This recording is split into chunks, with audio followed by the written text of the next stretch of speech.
I never imagined I'd feel true fear standing in places where centuries of tragedy linger. As I step into the shadowed halls of England's most haunted houses, every creaking floorboard and whispering wind sends shivers down my spine. These are not just old buildings, they're prisons for restless spirits, echoes of sorrow, betrayal, and terror that refuse to fade. Tonight, I invite you to join me on a chilling journey through 5 haunted UK houses, each scarier than anything you've seen in The Conjuring. Brace yourself, because what lies behind these walls will haunt your thoughts long after the screen goes dark. If you enjoy spine-chilling journeys like this, help me hit my first 1,000 subscribers and become part of our haunted adventure family. Your support means the world. 1 Borley Rectory, Essex. I never believed in ghosts. At least, that's what I told myself when I first decided to explore Borley Rectory, often dubbed the most haunted house in England. I had read stories online, seen documentaries, and laughed along with my friends who warned me, don't go there alone. But curiosity is a dangerous thing. I wanted to feel the cold fear people described, to see with my own eyes if anything unexplained existed. The rectory sits on the outskirts of Essex, hidden behind twisted old trees and crumbling fences. Its silhouette alone could make your heart skip a beat, a 2-story house, now long abandoned, with ivy crawling up its decaying walls. As I approached, the wind howled like the house itself was warning me to turn back. I ignored it. Step by step, my boots crunching on the frost-covered gravel, I reached the front gate. The wood creaked ominously as I pushed it open. The first thing that hit me was the smell. Old wood, damp stone, and something sour that I can't even describe. It made my stomach churn. I remember thinking, why am I here? But there was no turning back now. The stories I had read came flooding into my mind. The nun that reportedly walked the corridors, the mysterious fires, the objects moving on their own.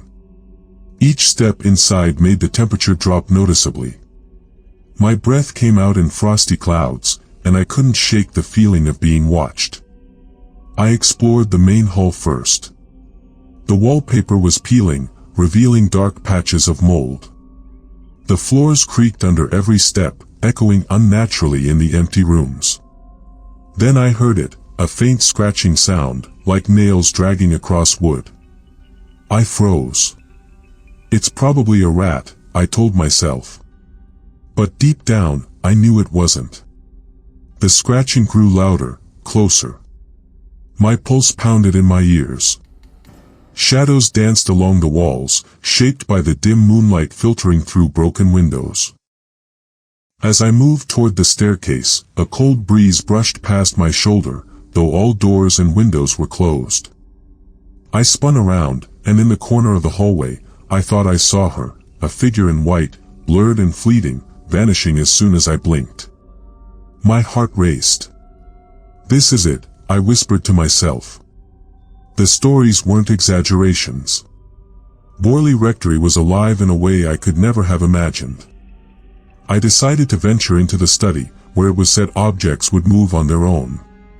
As I entered, a book on the shelf shifted slightly, sliding to the edge before falling with a hollow thud.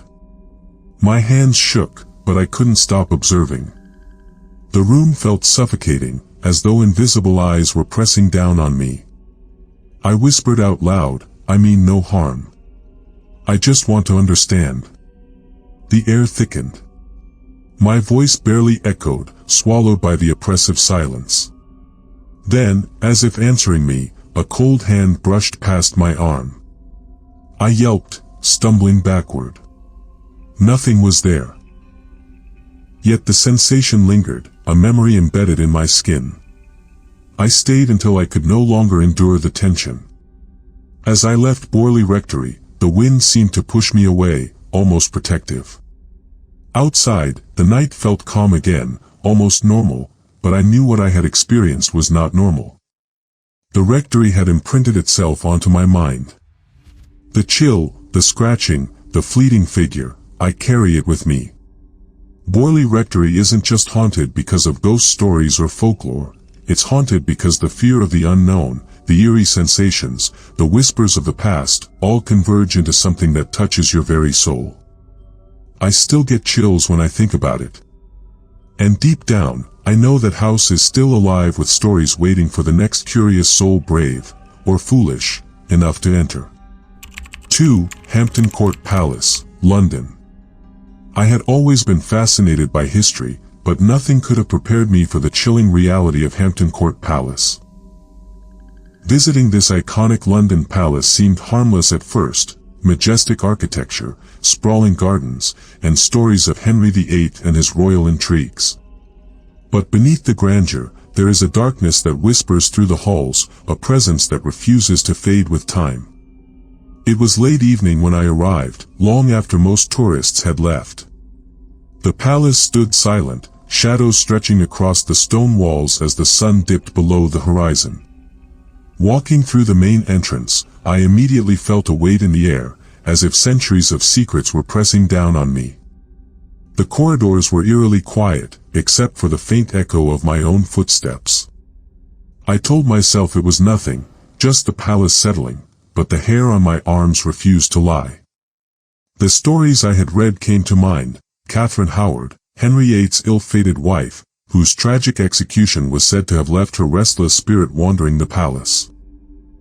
Guides spoke of sudden screams in the night, cold drafts where no windows were open, and shadowy figures glimpsed from the corner of the eye. I laughed nervously, but a sense of dread settled over me as I explored further. I wandered into the chapel, a place rumored to be particularly haunted. The air was thick, and my breaths came out in quick, visible puffs despite it being a mild evening. Then I heard it, a whisper, soft at first, then growing louder. I froze, straining to hear.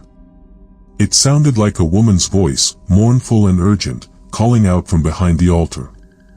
My heart pounded, and I slowly turned, expecting to see someone hiding, but the chapel was empty. The voice had no source, yet it echoed in my mind. As I moved toward the king's apartments, I noticed shadows flickering along the walls.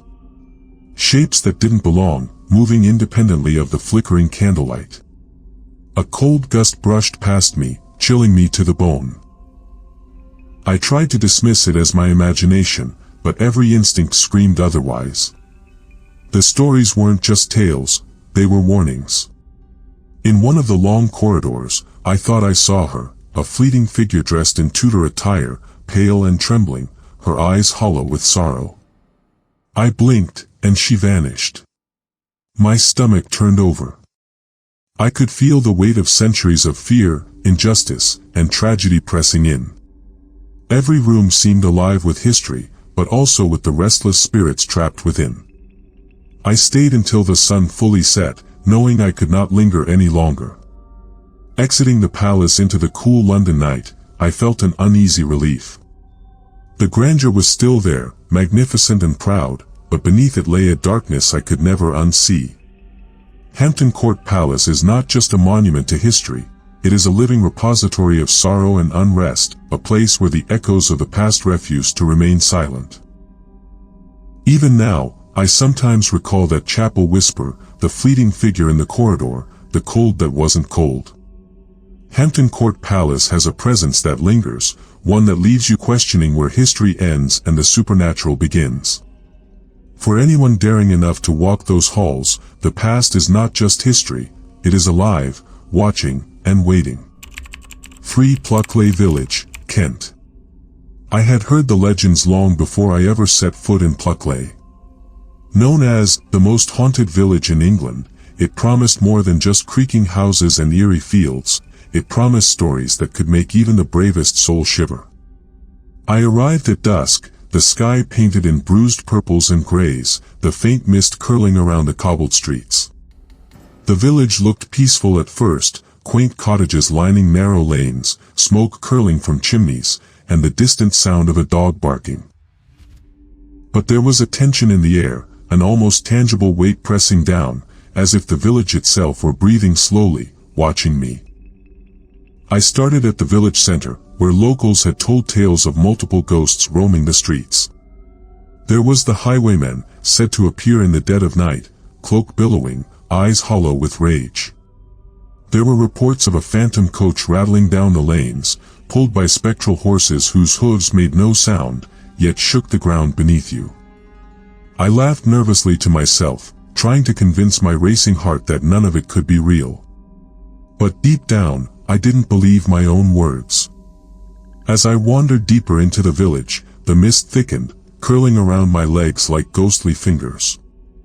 I approached a long, narrow lane that was said to be haunted by the crying woman, the spirit of a lady who had been tragically murdered centuries ago. The air grew colder, unnaturally so, and my breath came out in white clouds. Then I heard it, a soft, sorrowful wail, coming from somewhere just beyond the fog. My stomach churned, but curiosity pushed me forward. The crying grew louder, echoing off the cottages, each sob striking at my chest like a hammer.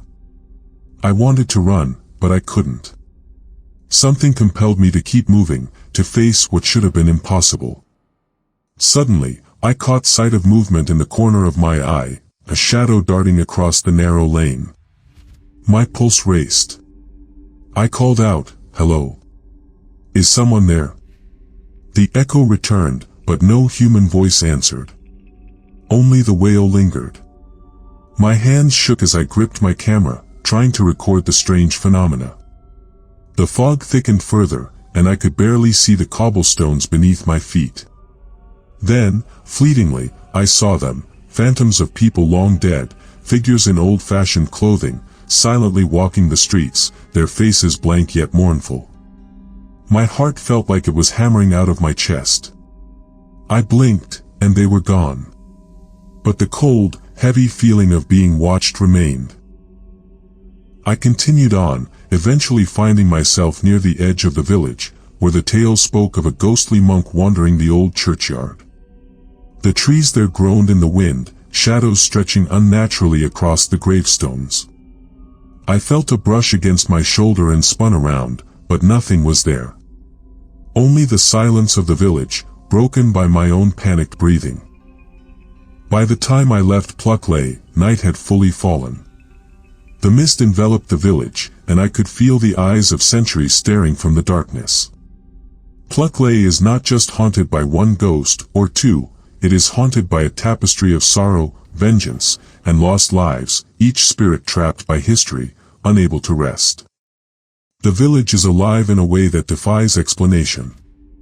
Walking its streets, you realize that legends here are more than stories, they are whispers of the past that linger, watching every step you take. Even now, when I close my eyes, I see the shadows of Pluckley, hear the cries and footsteps, and feel the cold fog curling around me.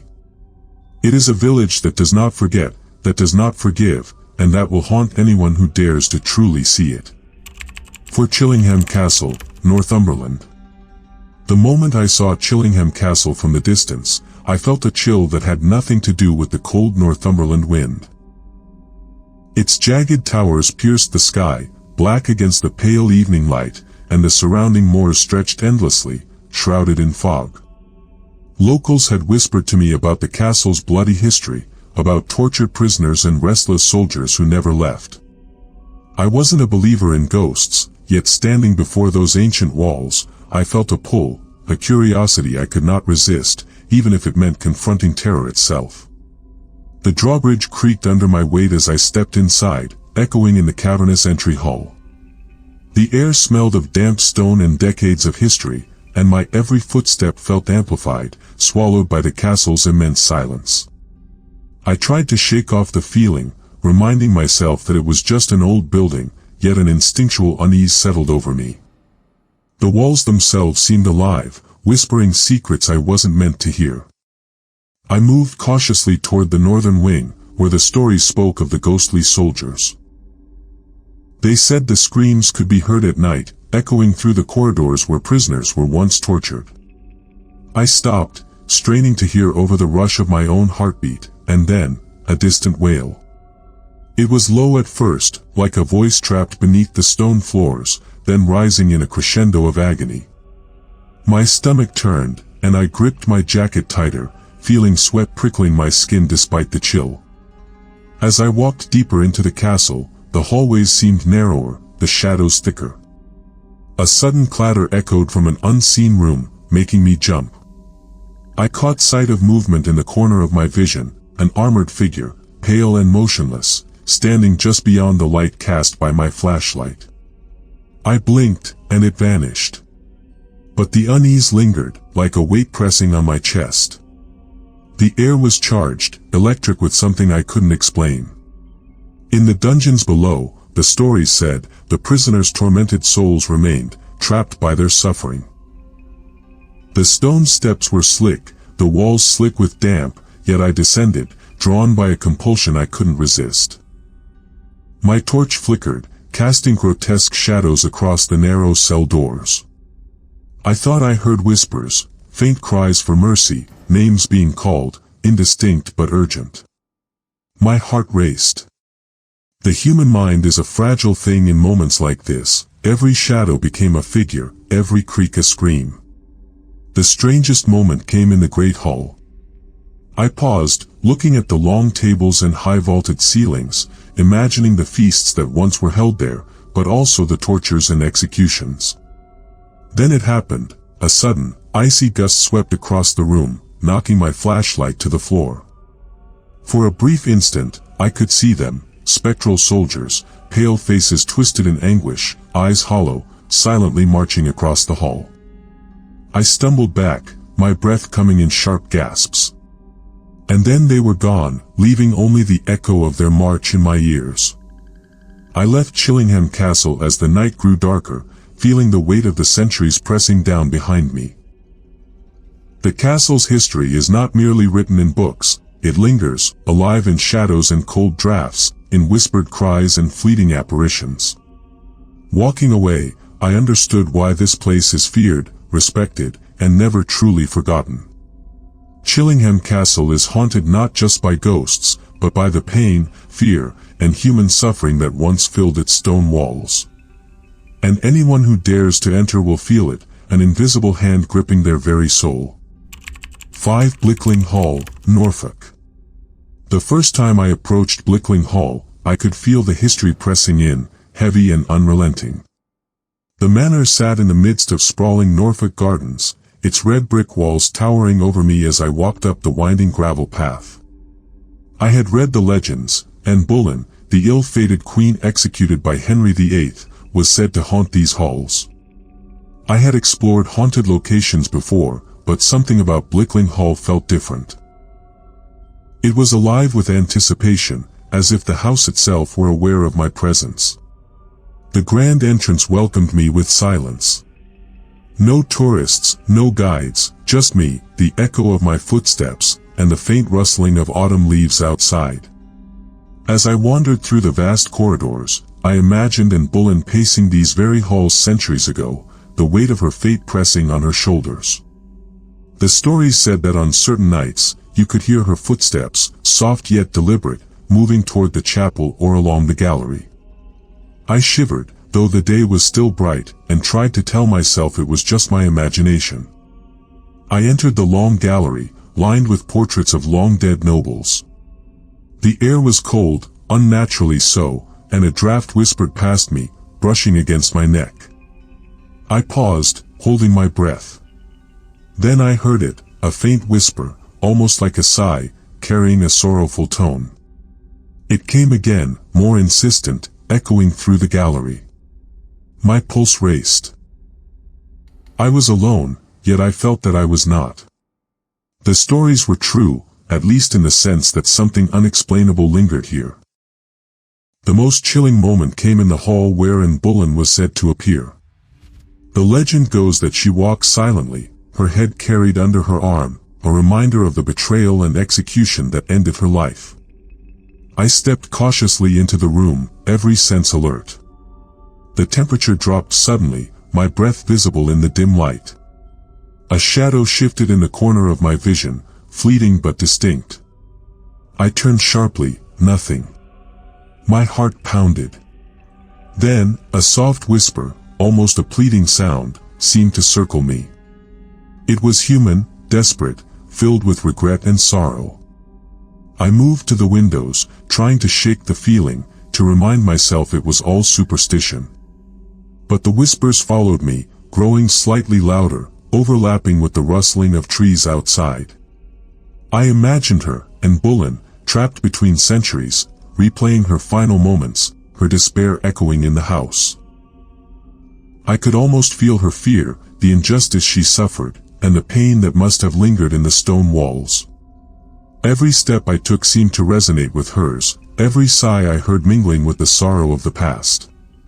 By the time I left Blickling Hall, the sun was low, casting long shadows across the gardens. The manor seemed calm again, but I knew the atmosphere would return after dark, filled with the whispers of Anne Boleyn, pacing endlessly, mourning her fate. Blickling Hall is not haunted merely by a story, it is haunted by emotion, by the lingering echoes of injustice and tragedy. And for those who enter, the weight of that history is impossible to ignore. Even now, when I think of Blickling Hall, I can still hear the faintest sigh, feel the shiver of air as if someone unseen has passed by.